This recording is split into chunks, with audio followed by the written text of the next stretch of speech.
This is Weirdly Enough, your regular podcast for strange stories and amazing facts, delivered straight to your favorite podcast directory and at weirdlyenough.com. Now, here are your hosts, Andy and Len. Hello. I was about to start there by saying, now then. Oh, no, I thought, no, that's somebody else's catchphrase, isn't it? Oh, that's your man. Your man. Now then. Jingle. You will not be named. Those got by with the dice, eh? Do you know when I was a child? Yeah. I was obsessed with that show.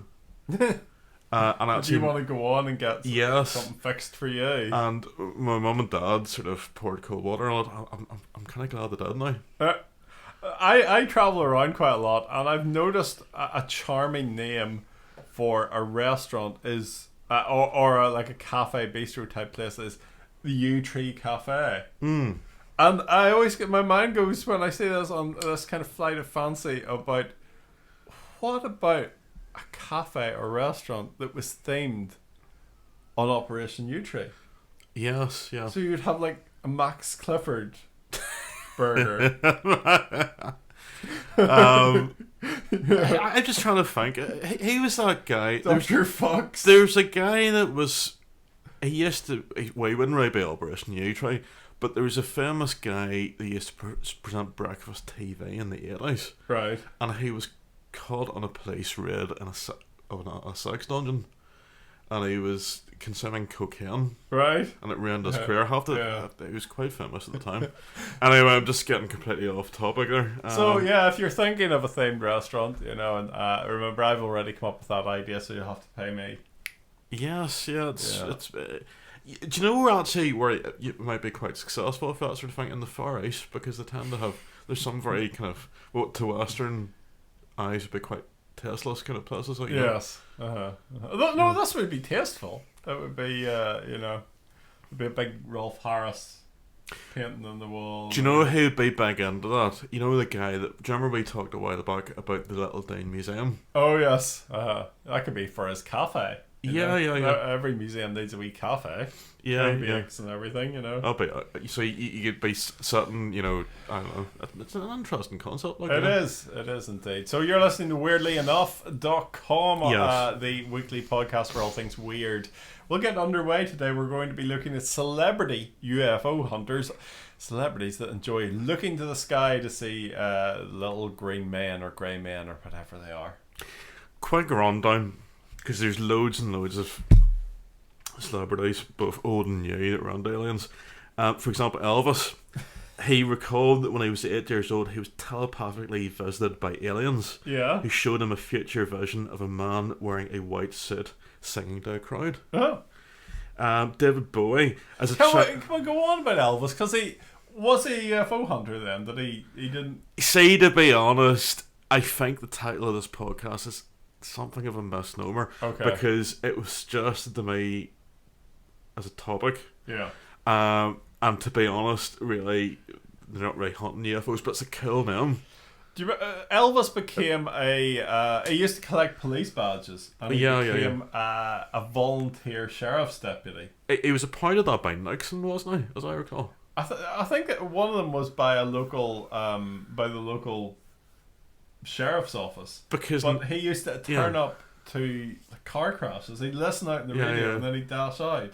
That's just what they need when they're clearing up a car. Oh no, it's Elvis. It would sort of cheer you up in a way, because like if you're sitting there horribly mangled, in a car wreck, and you always say about getting a bit stressed out and stuff, but it would sort of cheer you up in a way if Elvis was there, because it'd be like, it would kind of distract you, until they got you cut out of the. Leave us alone. I don't know. We're getting very dark in these podcasts these days, aren't we? Wow. We're delving into very dark topics. You can't get dark on a podcast. Where can you get dark? Yes, David Bowie. As a child, he saw so many UFOs, he simply got used to them. And as an adult, saw an unidentifiable object hovering over a field that he believed was, and I quote, a projection of my own mind trying to make sense of this quantum topological doorway into dimensions beyond our own. Well, who hasn't done that, from time to time? Which is a school of thought. If you ever heard of a guy called Jacques Vallée? No. He was a French researcher into UFOs, and how it was his idea that they were actually projections of our own psyche.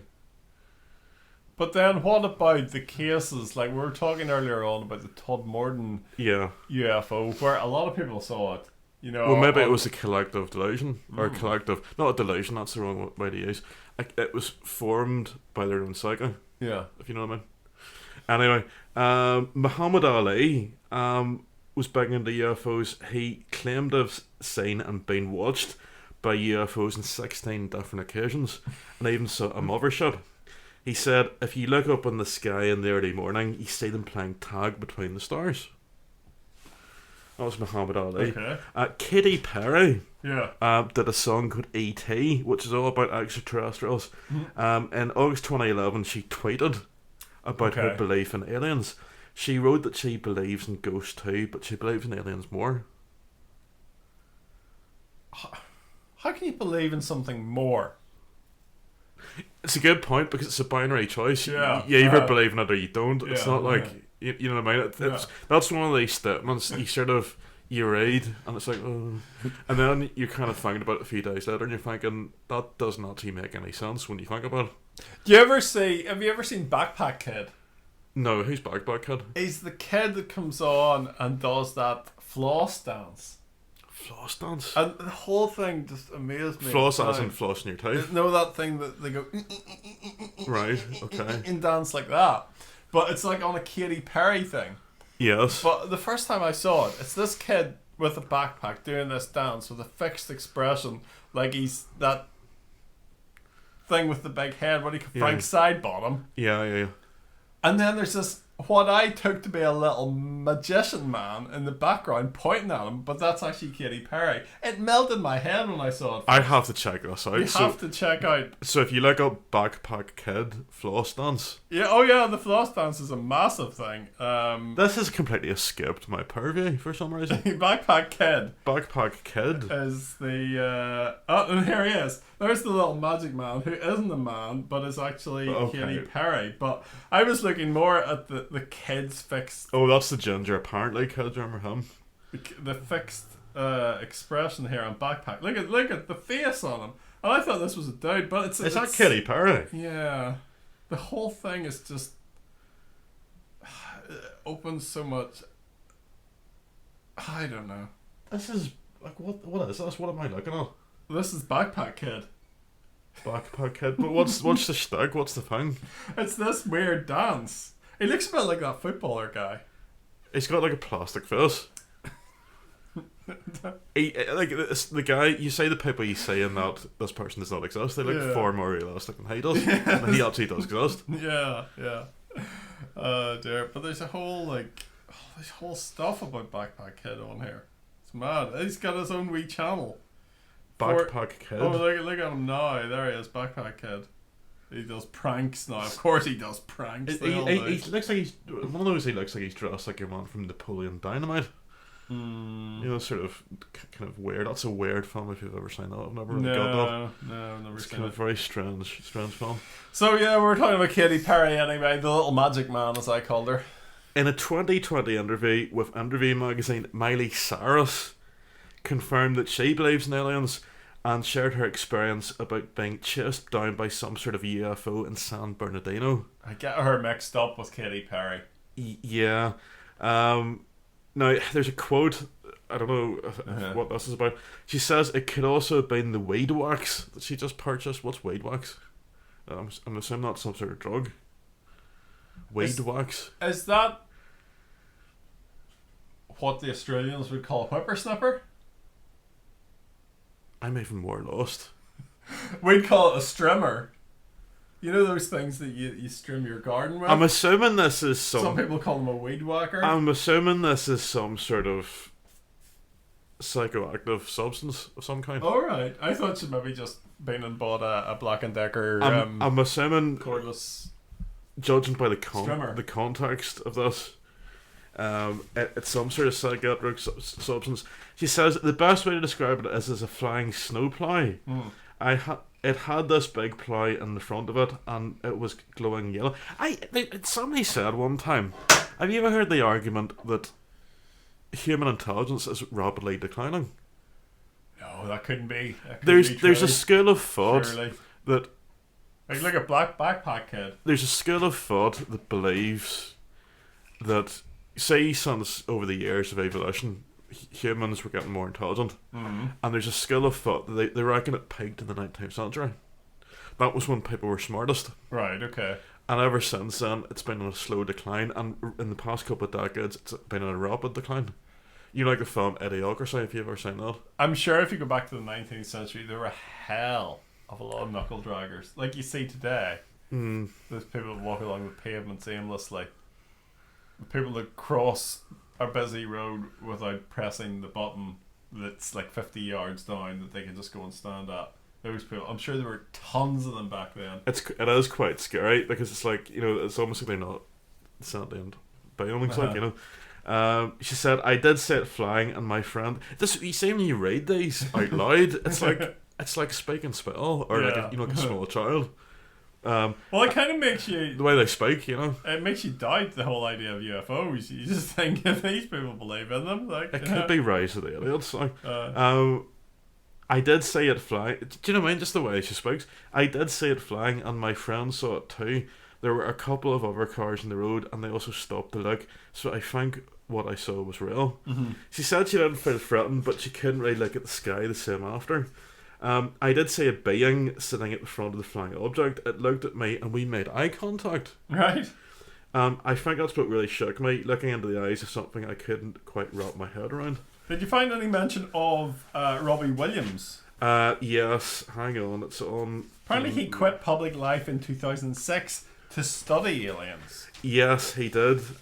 He supposedly had 3 different UFO encounters, and he started attending seminars and conferences. That makes me think of something like that film Paul. I watched Paul recently. Yes, indeed. Do you know who's big into researching aliens now? Who actually is a hunter of UFOs as opposed to just somebody that's on? Shaun Ryder. Right. Shaun Ryder. He said, there's a quote here, he says, it's not I'm sure it's nothing to do with the weed whackers. It's not that I want to believe, it's impossible not to, he said. Yes, he was 15 when he first saw one. This is Shaun Ryder. Okay. He started as a messenger boy at the post office, and I was walking to the bus stop on Hilton Lane in Little Hilton in Greater Manchester. It was 6:45 a.m, pitch black, when he looked up into the sky. He said, at first it was still, and then it went boom, and then again boom, classic zigzag of it, then went off at 10,000 miles an hour like Star Trek. Boom, gone. Another bus stop. Now this is 1978, by the way. This time he's at Alarms O' the Height in Salford. It's around 5 p.m.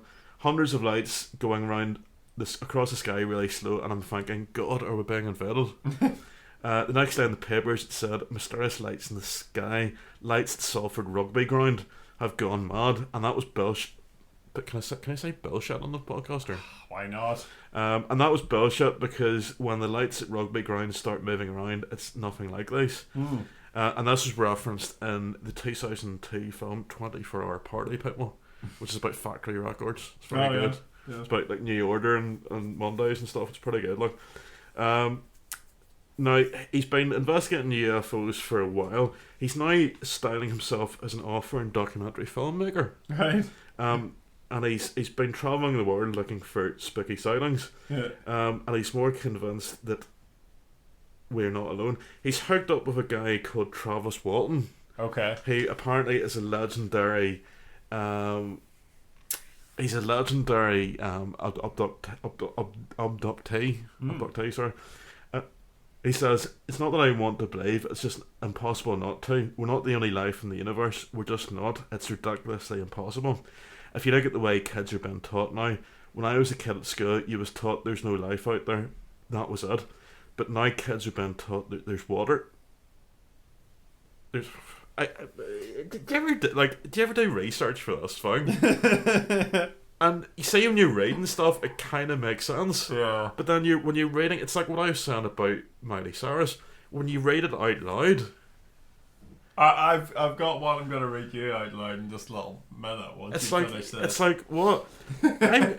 This made sense when I read it under myself, but you see, when I read it out loud, this is like, this is gold. we're not the only life in the universe. We're just not. It's ridiculously impossible. If you look at the way kids are being taught now, when I was you have to blame the teachers, don't you? when I was a kid at school, you was taught there was no life out there. That was it. Yeah. But now kids are being taught there's water.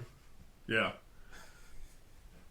This is like, I saying like, you know what I'm saying in my head right now? You know, do you ever say on the internet, on YouTube, you know that Carl Pinkerton cartoon? Yeah. And I'm saying this been dramatised. And I'm saying Carl Pinkerton in a classroom, and he's been taught by a teacher. And the teacher's saying, there's water. There's water right there. There's water. Do you know what I mean? This is just really weird. Was that was Shaun Ryder said that? Yeah. But now kids have been taught there's water. So where there's water, there will be life forms or whatever. So it's not that I want to believe, that's how it is. Now he's far from convinced by everybody, mates. He reckons some of these UFOologists are just chancers. Well, some of them are. Because they're been too glib about it, apparently. Right. Because if you've been adopted, you should be traumatised. Yeah. It's too glib. He says, they say, yes, I've been abducted. Wahey! Woohoo! Some of the people I've met are as mad as a box of frogs. I've got a quote here by non-binary singing sensation Demi Lovato, the singer of Sorry Not Sorry. She watched a 2020 documentary called Close Encounters of the Fifth Kind on the Wild Ride. Right. And she talked about it on the Steve-O podcast earlier this year. She said, the first encounter would be like seeing a UFO. That's how I imagine she speaks. Then, or I can't say she. That's how I imagine they speak. Then they went on to say, the second would be kind of proof of being left behind. The third encounter would be like some sort of interaction with the alien. And the fourth is like you're on board getting abducted. So she's got it all. They have got it all sorted there. All sorted, yeah. Yeah. Another quote. Very non-binary. Yeah, very confusing. That's yeah. it. I don't know. Yes, he's quite terrified by this is Shaun Ryder, by the way. He's terrified by the prospect of being abducted. Yeah. He's certainly not glib about it. He says, I mean, I wouldn't like to be taken from anywhere without giving permission. I wouldn't like to be just effing zapped up and took. They're very foul-mouthed, these modern celebrities, aren't they? Is this Shaun Ryder? Yes. Well, yes, of course he is. Foul-mouthed, he's Shaun Ryder. And took off and think, this is great. I would absolutely freak. Dyer, who has named his daughter Dyer as well, just to he's a simplify everything. He's a chap that divides opinions, to put it mildly. Dany, who's apparently is related to he's a descendant of Henry VIII. I was going to quote Morrissey though. He's the 18th pale descendant of some old queen or whatever. Right. Okay. Dany Dyer cares so little about being mocked by his views. He's proudly said, I believe in UFOs. 2010 he did this whole documentary about it. I'm intrigued as well. He does a podcast with his daughter, right? Who is also called Dany. Yes. But she's called Danni. Yeah. And there's another good. It says all about the good quotes today. I've seen a couple. He says the aliens already live among us, but apparently they're fuming. They're fuming. Yeah. Because we've effed up the planet. Oh yeah. And this was detailed in his. And this podcast he does with his child. We'll say child is 25. Sorted with the Dyers, which I'm sure is rubbish compared to our podcast. But Kurt Russell is a private pilot, and he reckons he saw it with his. I saw a UFO with his son Oliver when they were flying to go and see his girlfriend. They were approached. I saw 6 lights over the airport in an absolute uniform V formation. So there you are. Yeah. The Dany Dyer thing all came out because they were talking about relationships in their podcast. Right. And a listener reached out about an old friend that she felt had ghosted her. You know, people get ghosted. Yes, I've heard of this. And Dany put it down to one logical explanation. He said it was an alien abduction. Speaking of the podcast, Dany said, "I've seen a couple. I won't go into it now." Dany, the daughter, also confirmed that she too believes in extraterrestrials. Her father said, "Well, if you were to wake up with 6 of them around you in bed, that's what happens. You don't know they're there." Now, he says, he gave more detail. He went into some detail. He said, "There's the greys, which are the commonest ones with the massive heads. You can go right back to Egyptian times, and some of the stuff they're scratching the walls says it all." They were being visited quite often by aliens, and of course, you didn't have mobiles or the internet, so no one could really declare it. Not mine. They couldn't declare it. Have you heard of Tom DeLonge?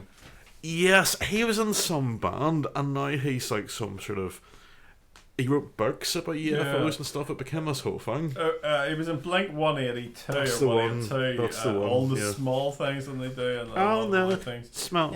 It was Nerd Rock. Nerd Rock. Nerd Rock. I used to love Nerd Rock, but I watched. It was a documentary series on Netflix about alien encounters and things, and it seemed to be made somewhere in Eastern Europe, but voiced over by Americans. But he featured a lot in it. He has his own kind of UFO chasing organization and company where he looks for UFO.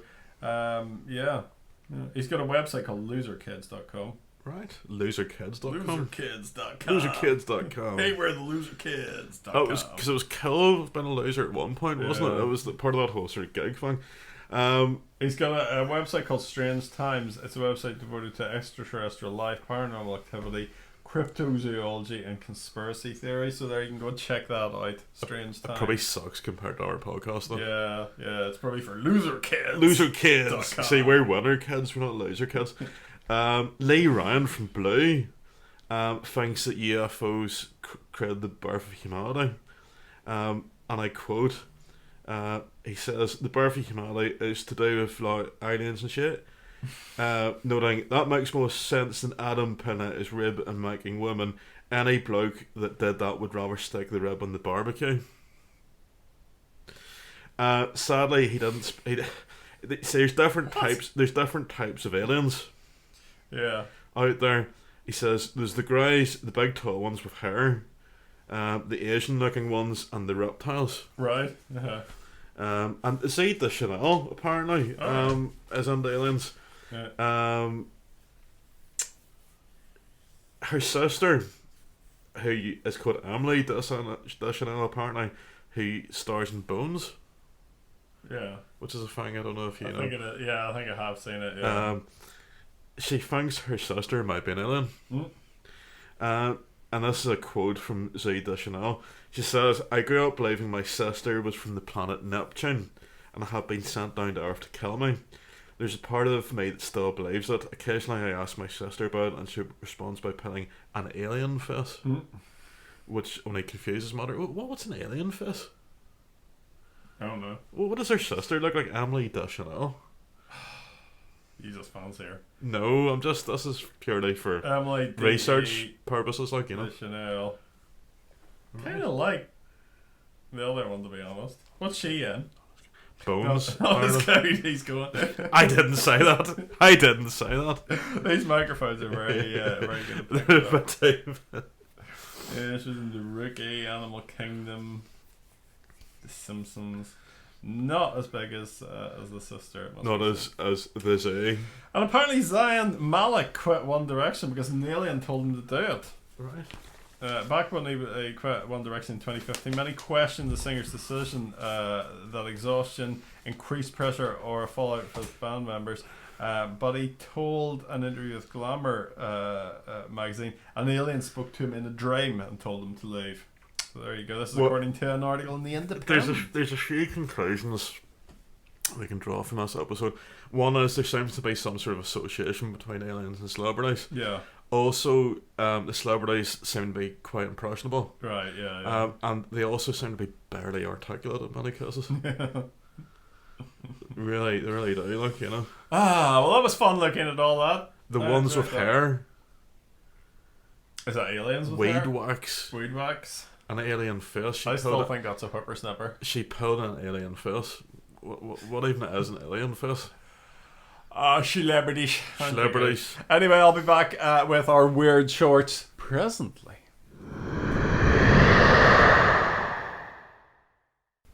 So do you ever fancy appearing in a classical painting or some sort of artwork, some sort of classical artwork?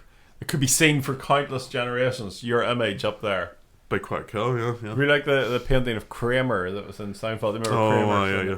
I'm assuming that's the thinking of a company boss who appeared in a religious painting of Saint Sabinus meeting Saint Benedict that was displayed in an Italian church. The local priest also got in the game, appearing alongside Sergio Fontana, the president of the local archaeological foundation. The artist was called Giuseppe Antonio Lamuschio.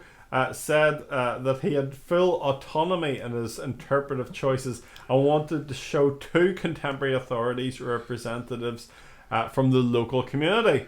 The artist has now bowed to pressure and said he'll revise the £17,000 artwork before it goes on display. So he just painted like people from, that'll be like us painting, I don't know, somebody from the local community, somebody that owns the local shop, the barista from Nero's or something in there. Okay, this sounds like the start of a rubbish joke, but how do you get a peg out of a working man's club? How would you do it if you had a peg in a working man's club? I'd enlist the help of the working man, I would say. Well, you use cheese and onion crisps, of course. Yeah. Shortly before closing time at Easington Colliery, I can never say that, Colliery Club in County Durham, locals were astounded to find a peg on the premises. Wandering around looking for attention from the customers. Staff at the pub took to social media once the beast had been lured into the back garden with crisps, and someone quickly identified the owner of Roddy the pig, and they were quickly reunited. All's well that ends well, isn't it? Good stuff, yeah. And you remember we ran a story a few months back about a Playboy model. She's called Chris Galleria from Brazil, who decided to marry herself following a series of disappointing relationships. I remember that, yeah.